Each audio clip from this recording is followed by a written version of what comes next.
नमस्कार मित्रों, जीवन मंत्र चैनल में पुनः आपका स्वागत है। पिछले एपिसोड में हमने चर्चा की थी कि धर्म क्या है, धर्म के लक्षण क्या हैं। तो पिछले एपिसोड में जो बताया था हमने कि धर्म के 10 लक्षण हैं। धृति, क्षमा, दमो, अस्त्यम, शौचम, इंद्रिय निग्रह, धीर, विद्या, सत्यम, क्रोधो, दशकम धर्म लक्षण। तो इन 10 गुणों को विकसित करने के लिए जो मार्ग है वो हमारे यहाँ पूजा पद्धति से आता है। और इन गुणों को विकसित करने के साथ में जीवन की क्या सोच हो, जीवन की क्या विचारधारा हो, वह भी धर्म का दूसरा पहलू है। हमारे शास्त्रों में है जो नीति वाक्य है या ब्रह्म वाक्य है, मातृवत परदारेषु, लोष्टवत पर द्रव्येषु, आत्मवत सर्वभूतेषु, यह पश्यति स पश्यति। कई बार इसको लोग बोलते हैं यह पश्यति स पंडिता। फर्क है कि एक कुछ नहीं है, केवल अपनी बात है कि हम जब जानते हैं तो हमारे जो जीवन के मूल्य हैं वो यह है कि हर पराई स्त्री को माता के समान सम्मान करो, दूसरे के धन को मिट्टी के समान समझो और संपूर्ण विश्व को अपने जैसा समझो और व्यवहार करो।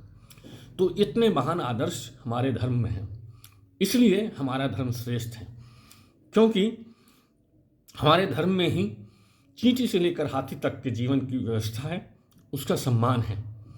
बाकी सब में तो अपनों को छोड़कर दूसरों को जीने का अधिकार नहीं देते हैं। चाहे क्रिश्चियन है वो सबको क्रिश्चियनिटी में कन्वर्ट करना चाहते हैं, मुस्लिम है वो सबको सिवाय दीन के और किसी को नहीं जीना देना चाहते। तो ऐसे ही और जितने हैं संप्रदाय हैं या जितने हैं जिनमें ये मूल बात है कि वो किसी और को जीने नहीं देना चाहते। जिस धर्म में दूसरों को जियो और जीनो की अवधारणा है, कल्पना है, वह हिंदू धर्म ही है। उसके अनेक पंथ हो सकते हैं, अनेक संप्रदाय हो सकते हैं, अनेक विचारधारा वाले हो सकते हैं। जैसे हमारे धर्म में शैव हुए, वैष्णव हुए, राम भक्त हुए, कृष्ण भक्त हुए, शाक्त हुए, और इन सब से अगर कोई संतुष्ट नहीं होता है तो आर्य समाजी हुए, और बौद्ध हुए, जैन हुए। ये सब एक ही वट वृक्ष के शाखाएं हैं। या और उसमें जाए तो सिखिज्म जो है वह भी हमारे उदासीन संप्रदाय का एक अंग है, वह भी एक हिंदू धर्म का ही अंग है।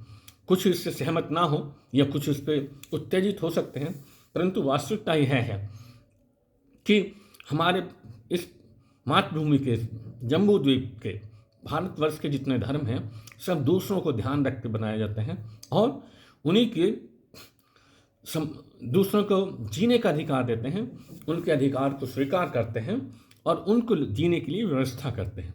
इसीलिए हमारा धर्म सर्वश्रेष्ठ है।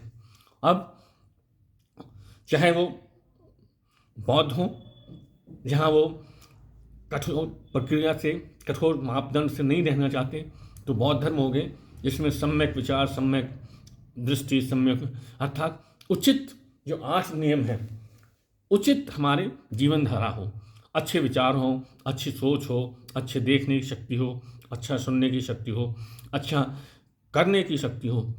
तो यही सब, और अच्छा क्या, जिसमें हम विश्व के कल्याण की या दूसरों के समष्टि के कल्याण की बात करते हैं। और उससे भी ज़्यादा अहिंसा पर प्रमोधन पे आते हैं तो जैन हमारा समाज जो है वो उस महत्व को, अर्थात अहिंसा को ज़्यादा, सबसे ज़्यादा महत्व देता है। वो पानी भी छान कर पीते हैं, उनकी तरफ से कोई भी किसी भी जीव की हत्या ना हो, वह इस चीज़ का ध्यान रखते हैं और इसीलिए पानी छान कर पीते हैं, मुंह पर हमेशा मास्क लगाए रखते हैं। कोरोना में सबको मजबूर कर दिया था कि सब मास्क लगाएं, लेकिन वो तो सदियों से मास्क लगाते आ रहे हैं। क्यों? क्योंकि उनके अंदर जो वायु में जो कीटाणु हैं वो सांस से अंदर ना जाएं, जिससे उनकी हत्या ना हो सके। तो ये हमारे धर्म की, हमारे भारतवर्ष की धर्म जो वट वृक्ष है उसकी अनेक शाखाएं हैं और वो कभी किसी का विरोध नहीं करती है। हाँ, अज्ञानतावश, पाखंडवश या अल्प ज्ञान के वश हम में द्वेष भावना आ जाती है, जिससे हम इस भावना में आ जाते हैं कि हमारे अलावा और कोई नहीं है। लेकिन वह क्षणिक होती है और उसको हमारे किसी भी समाज में, हमारे किसी भी धर्म में अर्थात इस भारत भूमि के जितने धर्म हैं किसी में भी इसको मान्यता नहीं दी गई है। धार्मिक शास्त्र ही कहते हैं कि दूसरों को जियो, जीने दो और जीने की व्यवस्था करो, विश्व का कल्याण करो। इसी चीज़ के लिए हमारे यहाँ जब पूजा पद्धति है तो पूजा पद्धति में स्नान है, सफाई है, दूसरे लोगों को बुलाना, निमंत्रण देना है तो भी सम्मान से करना है। अर्थात जब हम किसी को अपनी पूजा के लिए निमंत्रण देते हैं तो उसको आदर सहित बुलाते हैं और उसे अपने जैसा समझते हैं।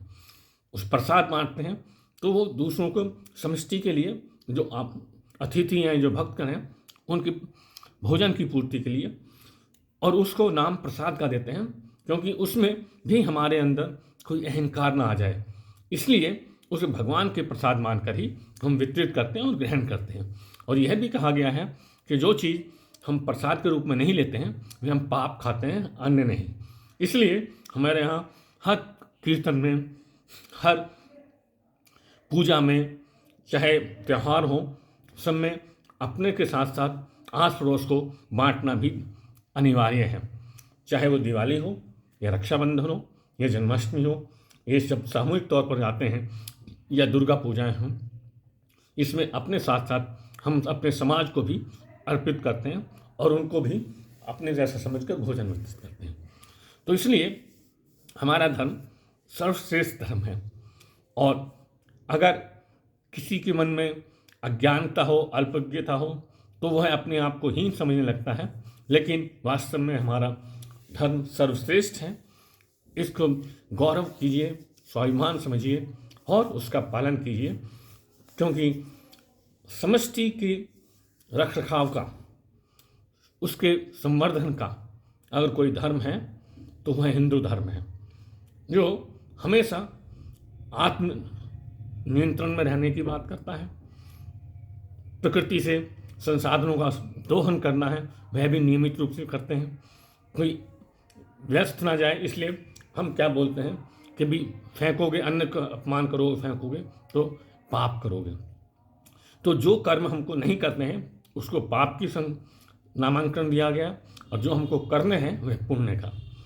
तो कोई भी कर्तव्य है, आप देख लीजिए, इसलिए हिंदू धर्म में पाप और पुण्य की संकल्पना है। और वह संकल्पना इसी बात के लिए प्रतीक है कि हम संपूर्ण विश्व की बात करते हैं, अपने से शुरुआत करते हैं और संपूर्ण विश्व में समाप्त करते हैं, और फिर वही चक्र चलता रहता है। विश्व से हम लेते हैं, समाज से, और फिर उसको अपने का विकास करके वापस उसको अर्पित करते हैं। तो आज के लिए इतना ही बहुत।